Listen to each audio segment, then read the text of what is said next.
Story நேரம் தமிழ் வியூவர்ஸ்க்கு hi. Love beyond the கிரேவோட நெக்ஸ்ட் பார்ட்ல என்ன ஆக போகுது இன்னைக்கு வீடியோல பார்க்கலாம். சிமி அவளோட ரூம்ல உட்காந்து வேலையெல்லாம் பார்த்துட்டு இருக்கா.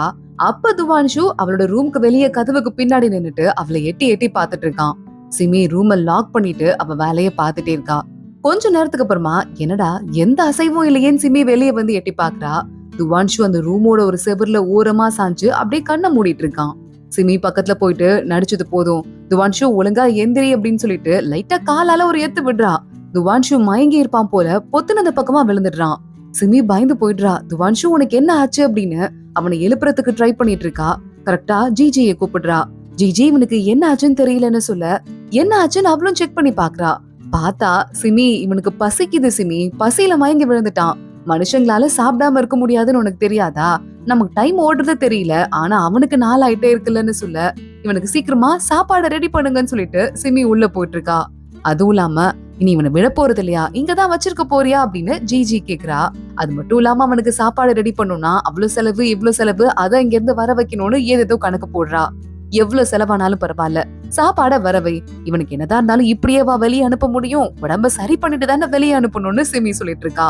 நீ அவனை வேகமா வெளியே அனுப்புறதுலே இருக்க. பையன் நல்ல பையனா இருக்கான், அழகா இருக்கான், உன் மேல அவ்வளவு பாசம் வச்சிட்டு இருக்கான்.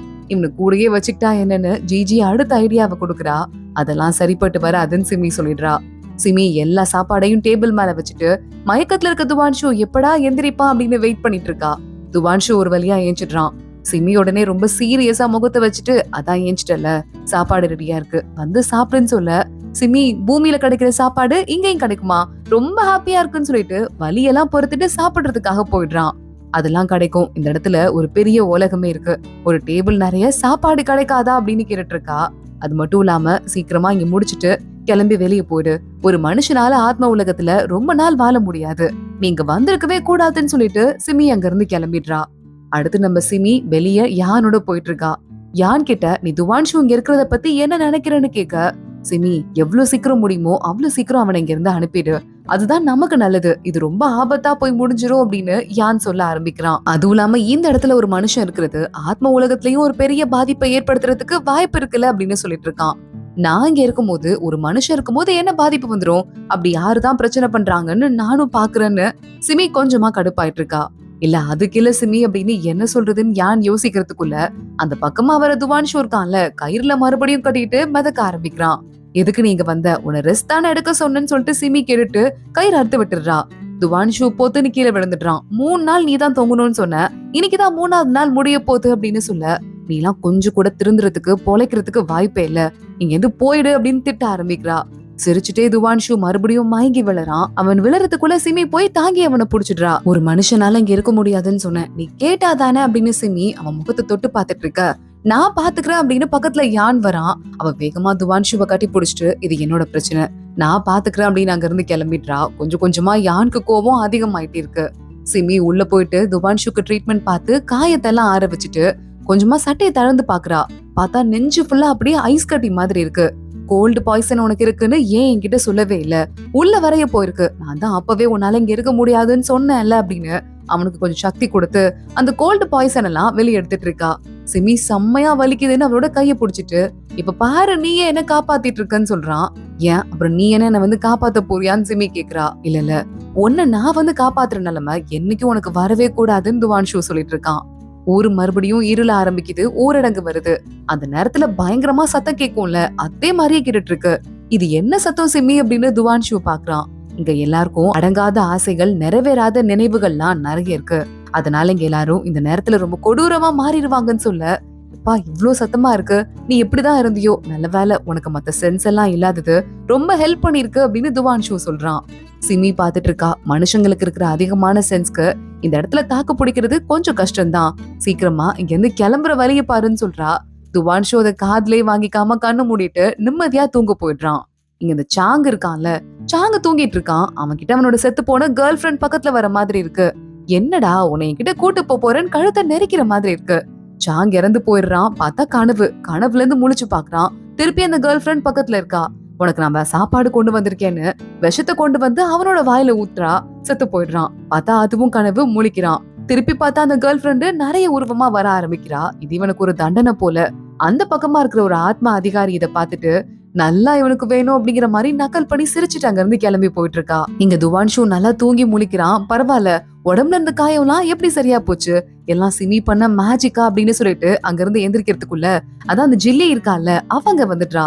துவான்ஷு, உன்னை பாத்துக்கிறதுக்கு சிமி மேடம் என்ன இங்க அனுப்பியிருக்காங்கடா, உனக்கு ட்ரெஸ் கூட கொடுத்திருக்காங்க. நீ என்ன பண்ண, சிமி கிட்ட இவ்வளவு க்ளோஸ் ஆயிட்ட, நானும் அந்த மாதிரி ஏதாவது பண்ணனா நானும் தான் தண்டனை தான் தப்பிக்கிறதுக்கு வசதியா இருக்கும். என்னை பத்தி 4 பேட்டு அவங்க கிட்ட எக்ஸ்ட்ரா போடுறா அப்படின்னு கெஞ்ச ஆரம்பிக்கிறா.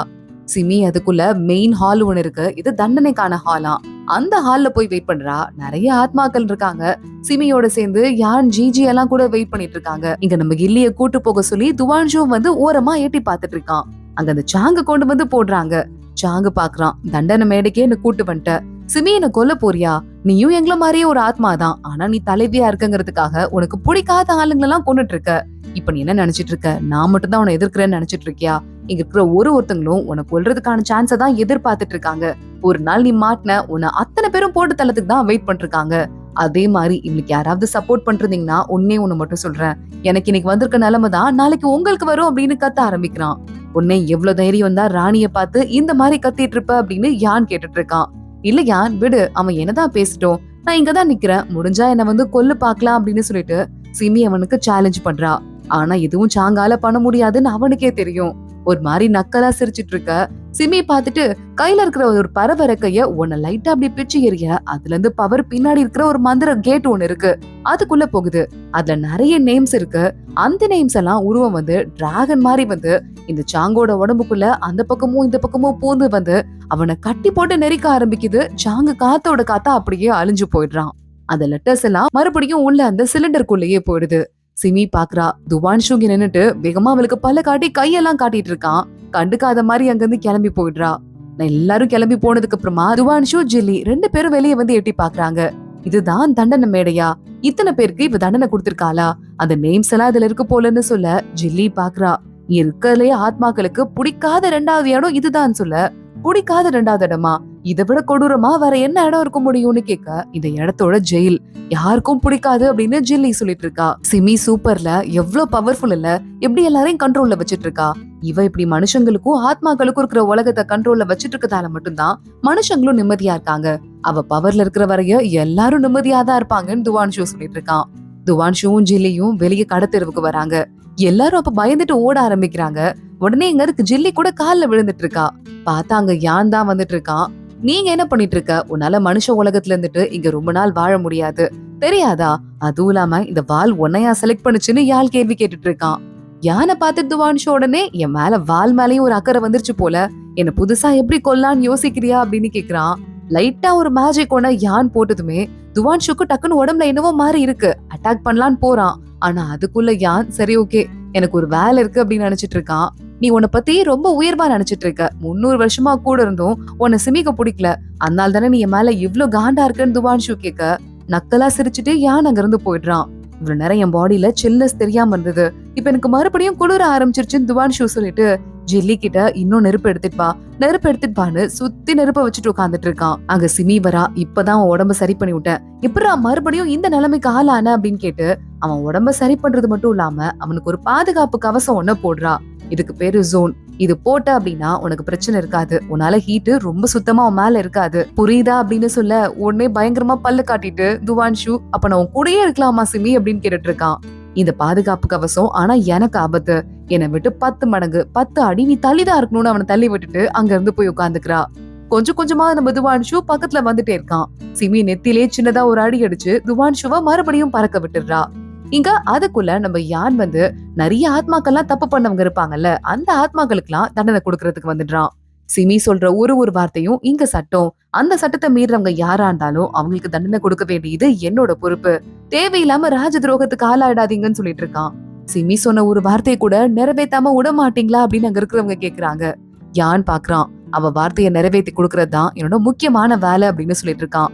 இங்க இருக்கிற ஆத்மாக்கள் எல்லாம் அவங்களோட அப்சஷனை நீக்கி மறுபடியும் பூமிக்கு ஏதாவது ஒரு வேலையா அனுப்பி வைப்பாங்க போல, அந்த மாதிரி ஒரு ஆத்மாக்கும் வேலை கொடுக்கற வேலையை தான் இப்ப யான் பாத்துட்டு இருக்கான். அங்க பாரு நிறைய இடத்துக்கு அனுப்புறாங்க, 30,000 ஆத்மாக்கள் அனுப்ப போறாங்க போல, நானும் போறேன்னு ஒருத்தன் கிளம்புறான். வேணா அங்க நோட்டீஸ் போட்டிருக்கு பாரு, ரொம்ப கஷ்டம் போல, தேவையில்லை அப்படின்னு ஆளுக்கு போகாம தவிர்க்கிறாங்க.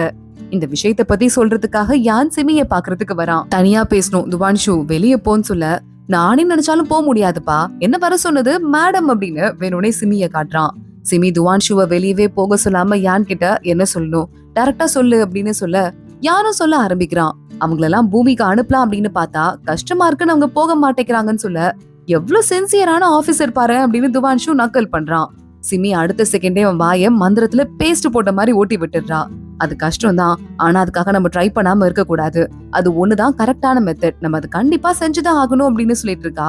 உடனே சரி ஓகே நான் கிளம்புறேன், கூட ஹெல்ப்புக்கு துவான்ஷுவை கூப்பிட்டுக்கிட்டா அப்படின்னு கேட்க, இல்ல அவனை நான் பாத்துக்கிறேன், நீங்க எந்த கிளம்பு, நிறைய வேலை பாத்துட்ட, இன்னைக்கு போய் ரெஸ்ட் எடு, மத்ததெல்லாம் அப்புறமா ஜிஜி கூட சேர்ந்து பாத்துக்கோ அப்படின்னு சிமி சொல்லிடுறா.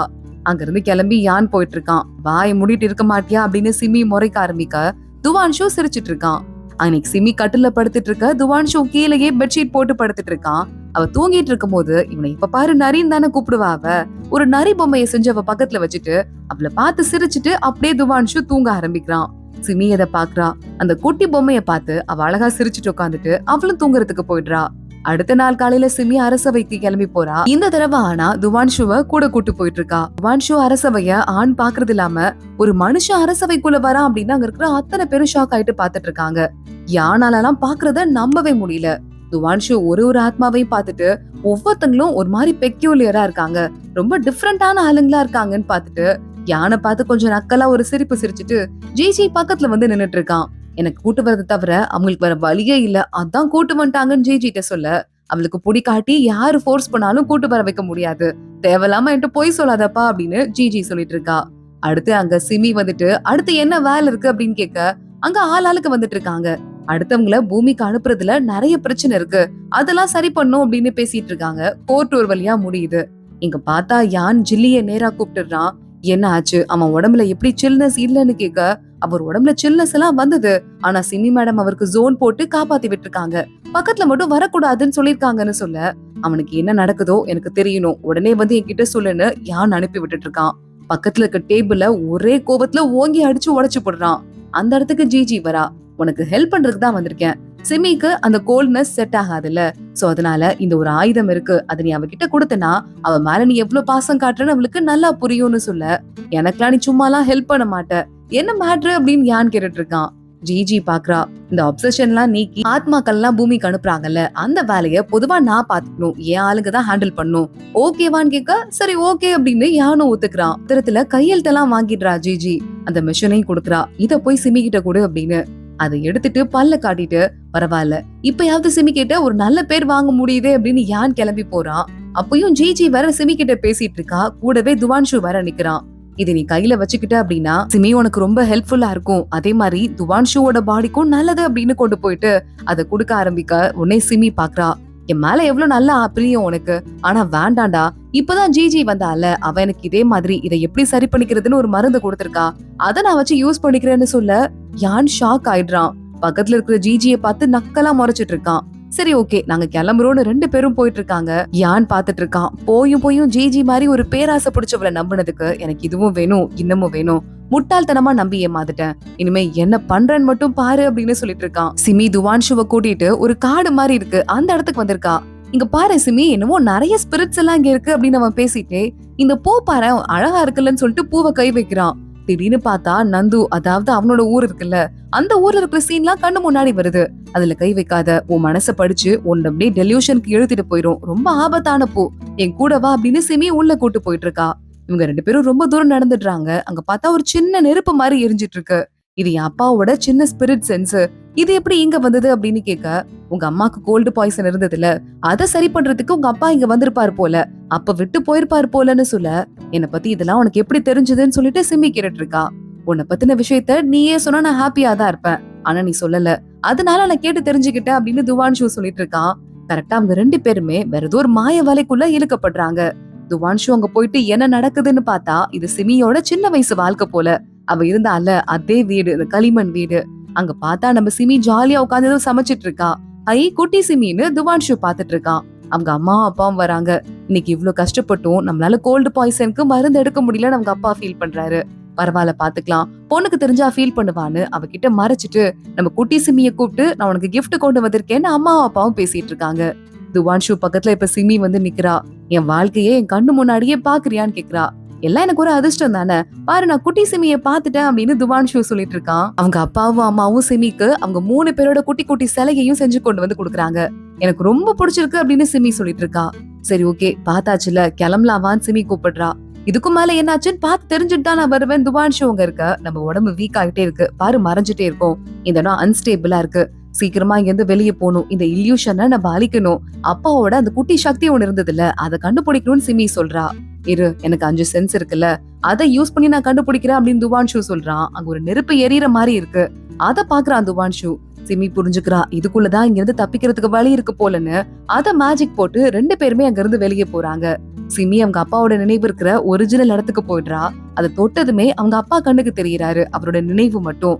உனக்கு யாரையோ ரொம்ப பிடிச்சிருக்கு போல சிமி, அவங்கள நீ கூட்டு வந்திருக்க, நீ என்ன ஃபாலோ பண்ணிட்டு வா, அதுக்கு உனக்கு மருந்து கிடைக்கும் அப்படின்னு சொல்றாரு. சிமி அப்படியே அவங்க அப்பாவோட நினைவை துரத்திட்டு பின்னாடியே போக அங்க ஒரு பெரிய ராட்சச பூ மாதிரி இருக்கு. அதை பார்த்துட்டு சிமி சிரிக்க ஆரம்பிக்கிறா. இதுதான் மருந்து அப்படின்னு அந்த ஒரு பாட்டில்ல ஃபுல்லா அதோட எசன்ஸ் எடுத்துக்கிறா. இது குடி அப்படின்னு துவான்ஷு கிட்ட குடுக்குறா. அதை குடிச்சிட்டு அவனுக்கு கொஞ்சம் சக்தி கொடுத்ததும் இப்ப அவன் உடம்பு பரவாயில்லாம ஆயிடுது. சிமி தான் கொஞ்சம் வீக் ஆயிடுறா, அவளுக்கு கொஞ்சம் சக்தி எடுத்துக்கிறா. சிமி நான் உன இவ்வளவு வீக்கா பார்த்ததே இல்ல, ஏன்னாச்சுன்னு துவான்ஷு கேக்குறான். இல்ல அப்பப்போ எனக்கு கொஞ்சம் பவர் தேவைப்படுது, அதனால்தான் அந்த மரத்தை நான் ஸ்ட்ரெங்தன் பண்றதுக்கு என் பவரை கொடுக்க வேண்டியிருக்கு, அதுக்குதான் போயிட்டு இருக்கேன் அடிக்கடி அப்படின்னு சிமி சொல்லிட்டு இருக்கா. இங்க இந்த ஆத்மாக்கள் எல்லாம் அப்சஷனை எடுத்து பூமிக்கு அனுப்பலான்னு பார்த்தா, அப்சஷன் இருந்ததுன்னா அவங்களால பூமிக்கு போக முடியாது போல, ஒரு ஆத்துக்குள்ள தள்ளி விட்டா அப்படியே பவுன்ஸ் ஆகி திரும்பி மேல வந்துடுறாங்க.